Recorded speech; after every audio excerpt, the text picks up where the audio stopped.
So I just watched Coda, and I figured I might want to do a react video about it, so I figured might as well do it right after I watched it. Sometimes you hype a movie up in your head to where it can't possibly live up to it, and so you kind of leave a little space for to be disappointed in some element. But yeah, this one does not disappoint. I'd kind of been putting off my watch of it. Initially, I wanted to see it in theaters, and I missed out on that opportunity. And then when I got access to Apple TV, I was like, oh, now I can watch Coda. Like, that was one of the reasons that I wanted to get Apple TV. But I've still kind of been putting it off because I knew it was going to be a special experience watching it. And I kind of wanted to save that and to savor that. But I finally did it. Just watched it, and wow. I don't normally get super emotional when watching movies, but I teared up at least 3 times watching that film, if not like full on cried a little bit, because it was so tender, and you really felt like these were real people going through stuff, and you could feel all of the tension that was in so many of the dynamics there of this family that really loves each other and has had to overcome various obstacles throughout the years and kind of found their rhythm, and now that rhythm is being shaken up because the daughter wants to pursue her passion of singing. And the cast just won Best Ensemble at the SAG Awards, and Troy Kotsur, who is also nominated for an Oscar, just won the SAG Award as well, which I absolutely agree with. You fully believe that these 4 are a family, and are a family that has been knit together through thick and thin for so many years, and I appreciated that there were several dynamics at play. You had the parents who are very much still hot for each other, and that has complications a little bit throughout the story, but it also makes for some really, really comedic moments with Troy Kotsur and with Marlee Matlin, who is just great in everything, but especially when she gets to play a comedic role. And she has some heartfelt moments in this one as well, some very, motherly, maternal kind of connections with both her kids, but particularly with Ruby, with the main character. But she also was just really funny at times, and I love getting to see her do the comedy stuff. Daniel Durant, I had become aware of through the Deaf West Spring Awakening production, in which he played Moritz, who is that's a heavy role. It's a heavy role to play, and I've only seen a few clips from his performance of that because I unfortunately didn't get to see the show when it was actually available on Broadway or in LA before it came to Broadway. But just the little clips that I've seen from him, I can tell just how incredible of an actor he is and how incredible of a singer he is. One of my favorite things about the Deaf West Spring Awakening is how the signing enhances all of the incredible performances and the music in that. I think it just takes it to another level. I think the added element of having some of the characters be deaf and having to sign, it just adds to the aspect of disconnect between some of the teens, but particularly between the teens and the parents, which is a huge theme in the show. So, sorry, just kind of got off on a Deaf West Spring Awakening trail there for a second. So I was somewhat familiar with Daniel before this, and he's so good as Leo. You really feel all of the frustration and the angst that character is grappling with, and I particularly loved the moment where, because we've been following the whole family, but really Ruby is the main character, so when she decides to give up her dream of going to the music school and stay there for the family, it is this great sort of like heroic moment where you're seeing her sacrifice her passion for the family. It's seen as a negative because you're wanting her to pursue her dreams, but there's this added layer of Leo taking offense to that moment as well, and basically saying something to the effect of, oh, Saint Ruby here to save the day.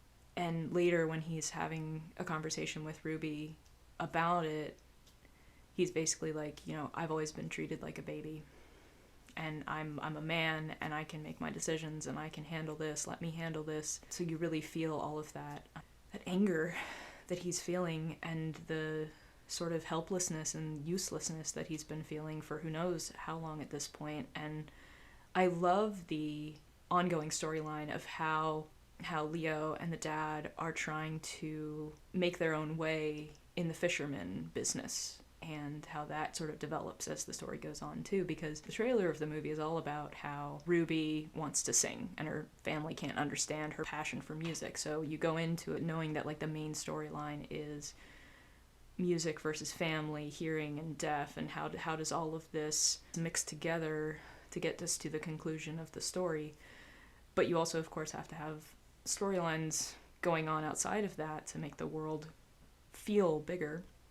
And one of those is this fisherman storyline, and I thought that was interesting. I thought it was interesting how Marlee Matlin's character, you could tell that she had kind of limited her world due to being deaf, because she was worried about how she would get along with the hearing women in town that were at the Fisher's Market and stuff like that.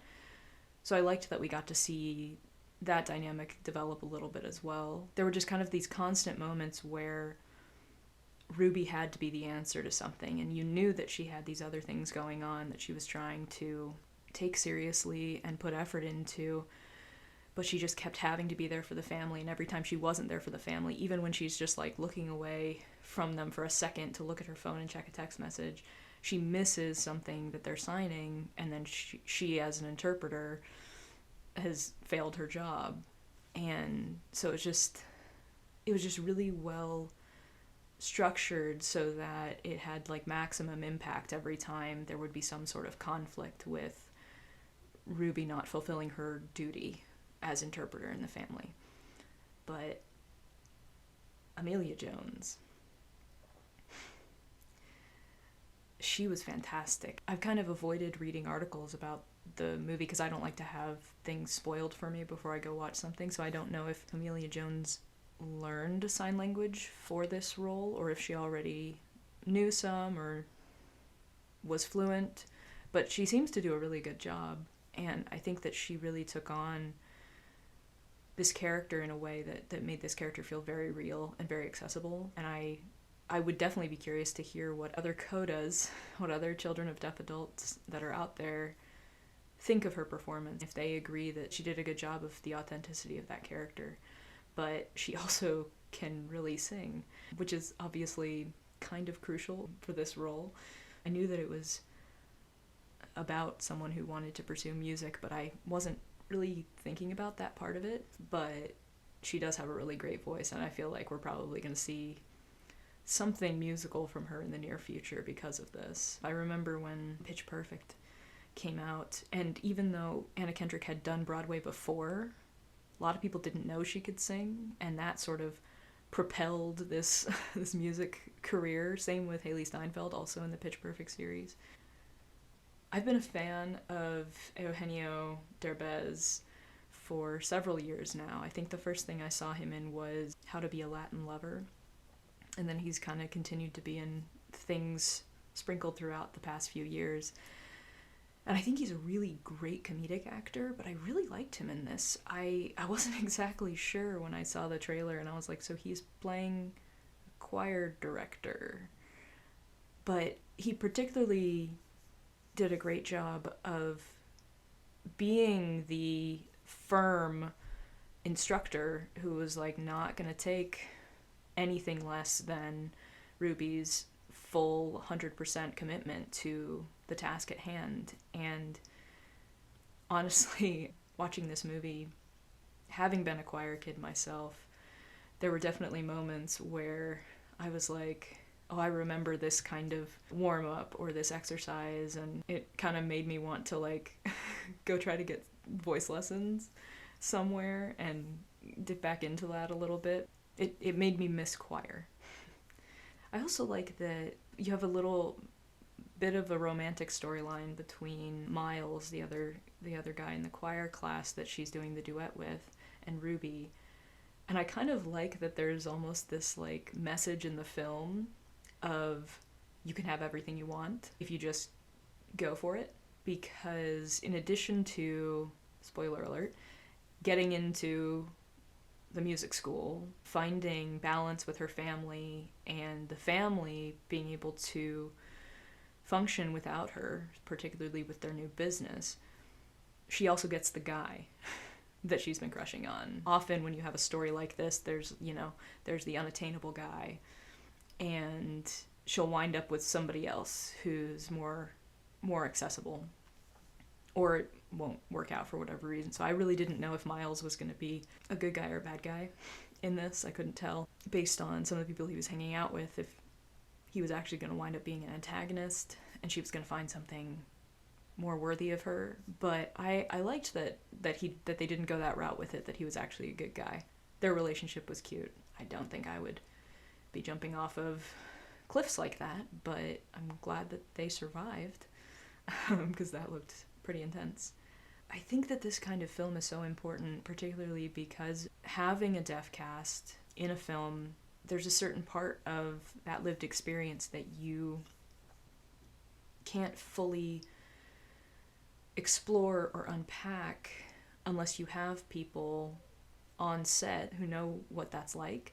So there were several moments within the film that I felt were very specific to illustrating both moments where there's an unforeseen obstacle due to lack of hearing or an unforeseen solution. You got a lot of really comedic little aside moments because whenever some of the deaf family members were in the vicinity of people who were hearing and didn't sign, they could have their own side conversations and mock the people around them or make some sort of comment that would be an insult if somebody heard it, but because they aren't talking out loud, no one can hear them, so they're just signing it.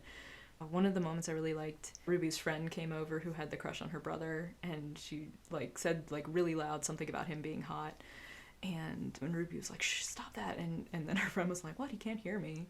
So there were a lot of those little one-liners that I thought were really well placed to just add some very realistic humor to the story world that had been created. It's interesting to me because in recent years, there has been a little bit of a sort of push toward more inclusivity with deaf and hard of hearing stories actually having deaf or hard of hearing actors play these roles. And I think probably one of the most known ones right now would be the A Quiet Place films. And what's interesting about those films is it relies much more on the story world in those films is quiet. And so it's a very eerie sort of existence for a couple hours to live in. It is a quiet place, particularly whenever they go into the daughter's sort of mind frame and you just shut off all sound. In this one, because our main character is hearing, there's a lot of sound. There's a lot of ambient noise going on, and the only time that noise cuts out is when they're at the concert. And it's a really interesting choice for Sian Heder to do because this is sort of the big moment where you're finally getting to see this performance that they've been working on forever. And not even midway through the song, all sound cuts out. So you're not getting to hear the beautiful harmonies between Miles and Ruby. Instead, you're put into the mind of her dad, who can't hear anything. You've been kind of watching him throughout the scene get very easily distracted by things, and you're sort of like, why can't he just pay attention to his daughter singing? But then as soon as you're in his head, you're just like, it's very lonely. It's very lonely in here, and you just wish that he could experience what his daughter is putting out there on the stage. And so then later, The first time that I teared up during this movie was when the dad sort of was like, I need some air after the concert, and Ruby sat with him, and he basically was like, will you sing the song for me? And she starts singing, and he puts his hands on her neck so he can feel the vibrations of her voice, and he asks her to sing louder. And it's a great callback, because that's kind of always been the thing for her, is that she's not projecting. And in this moment, there's a different reason why she needs to project, so that he can actually feel it when she's singing. And gosh, they picked a great song, because it's You're All I Need to Get By, and it is a love song, but in a way she's also kind of singing it to or about her family and their whole relationship and how they all need each other. And yeah, it's a really emotional scene. And yeah, I hope Troy Kotsur gets the Oscar, because he was fantastic in this. He was so good. And then of course she has to go to the audition. I already was just like excited when Eugenio's character came in to do the accompaniment for the song, which was perfect.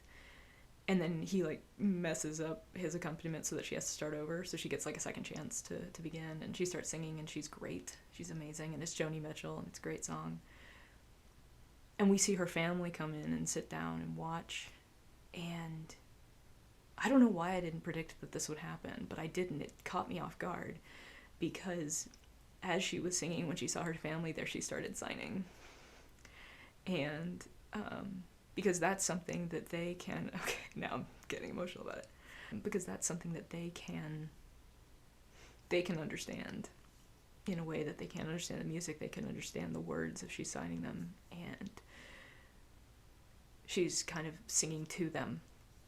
And again, it's the same thing that makes the Deaf West production of Spring Awakening so much more powerful, because it's signing and singing at the same time, and so you're getting almost like an interpretive dance of the words that are being sung, and it's just so beautiful. And yeah, it was a very powerful performance. Yeah, it was an emotional film, but in like the best ways. Also, can we talk about how perfect the title is? Because Coda, Child or Children of Deaf Adults, is a known acronym, and it's also a word that's used in music. So whoever named that deserves their own award. But yeah, I've been wanting to sort of dip back into ASL. I took it in 6th grade, and it's something I always wish I'd kept up with, and watching this film just made me want that even more. So it's always good to know another language, but I feel like sign language, there's so much accessibility that could be improved if everybody knew sign language. There's so many things that we just take for granted in terms of the hearing world that we live in. I really loved the line that Leo had where he said something to the effect of, let's make them figure out how to deal with deaf people, rather than deaf people trying to function in a hearing world. I thought that was a really important distinction that doesn't get voiced very often. I love a feel-good film, and I knew it was going to be that, and honestly, I can't wait to watch it again with somebody else. I watched it by myself, which I'm happy that I watched it by myself for the first time, but I think this is definitely one of those films that you want to share with people and kind of just like have this shared experience. There is a bit of language in it. This was something that I also noticed about Children of a Lesser God, which was the film that Marlee Matlin won the Oscar for, another film I would recommend. There's a lot of signs, very expressive signs for some of the cussing and some of the insults. In particular, the insults that Leo and Ruby have for each other, playful or not, are very colorful. So, yeah. I think that's my initial takeaway on Coda, but it was really, really good. and highly recommend it to anybody out there. I think it's something everybody can appreciate. Okay, so that's my reaction to Coda. I'm so glad I finally got to see it. I can't believe I put it off so long, but it absolutely lived up to the hype, and I recommend it to everybody. That's sort of the sum up of the whole thing. It's on Apple TV, so go and watch it. If you like this video and you want to hit that little thumbs up, that'd be cool. If you really like this video and you want to see more videos that I put on here, you can hit that little subscribe button and you'll become one of my subscribers and you'll get notified of whenever I post more videos. So, yeah, stay tuned.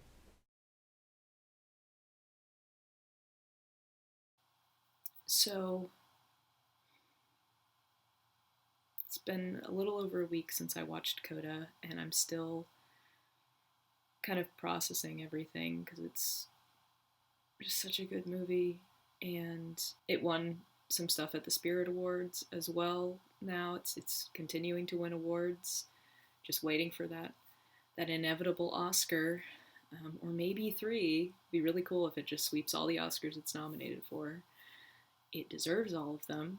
One of the awards that it's up for at the Oscars is for screenplay, and I just had the privilege of attending a Zoom panel, courtesy of the Writers Guild, that was a script breakdown with writer-director Sian Heder, and it is Heder. I said Heder earlier in this video because I didn't know the pronunciation and I didn't look it up before, and I apologize. This panel was a script breakdown with the writer of the script, and I don't really want to go into just a full breakdown of this panel because that would just be too long. One thing I really liked about this panel was that we got some insight into the interplay between this sort of visual language with ASL and the English words that are written on the page, and how that morphed throughout the process of getting both the script written as Sian started to interact with people in the deaf community, learn ASL herself, and come to terms with like how all of that works. The sort of differences in the vocabulary between the languages that you don't know about if you aren't signing. And it was really fascinating to hear just kind of her process and how seriously she took the importance of having deaf eyes and ears throughout every step of the process as she was getting this film made, so that there would always be representation. She mentioned the whole idea of nothing about us without us, and how that's a really important aspect to representation, and not just having one deaf person to have as a consultant, but to have multiple voices, because one person cannot represent a whole community. So she just seemed to completely understand the assignment when it came to how to be a conduit for this story when she is a hearing person, and there's so many aspects to this experience that she can't understand. So I just loved hearing her talk about just so much of the process. There's a reason that this film is so effective and feels so authentic. It's because she put the time and effort into it, and that's so important for anybody who's trying to tell any kind of diverse or unique story, especially someone who's telling a story that is from a perspective that they can't fully understand. So I appreciated just hearing about that. But the one part of the panel that I want to talk about was pretty much right at the end. They were talking about the significance of that final moment in the movie where Ruby's going off to college. And there were 2 moments that she talked about having character Frank, the dad, use his voice and say go to Ruby, and how important that is. How important it is that she runs back to the family to hug them, and they do this whole group hug, because when you've become so entangled in a dynamic in the way that everybody in this family is, this is not just a coming-of-age movie for Ruby, it's a coming-of-age movie for all of the characters. And this was something I talked about in the earlier part of this video, which is that, like, there are so many dynamics at play, and it really does feel like this big world where everybody's got something going on and their own arc within the story, and that's why it feels so layered and big. So each family member has their own growing up and transformation within the story that's being told. So when we get to that final moment where she's kind of trying to just like dismissively say goodbye to the family, not make a big thing out of it, but this family is really reliant and dependent on each other, and they've become entangled in this very codependent dynamic. And that's not the kind of entanglement that you can just make a clean break from. You know, it is messy, and it is not easy to just break away from that. So it definitely tracks that Ruby would jump out of the car, run back, and really get the full group hug to say goodbye to her family properly. The element that Sean wanted to talk about was the sign that Ruby, I might get emotional talking about it, but the sign that Ruby holds out the window to her family as sort of her last, like sort of the last line of the film, which is this, which was a new sign to me. I took ASL when I was in 6th grade, and I learned various signs, and one of them is I love you. That's one I think a lot of people know. So when I saw this, I was like, I'm sure that means I love you in some way, but I'm not sure exactly what version of I love you it is. And then I looked up later because I was curious about, like, I actually Googled what is the sign that Ruby does at the end of Coda. It was like one of the first Google terms that came up when I started searching it. And apparently this is I really love you, which is really sweet and, you know, hits you right here. But it's also apparently I love you forever, and that's what it says in the script. It says I love you forever. And already that's amazing and sweet and wonderful.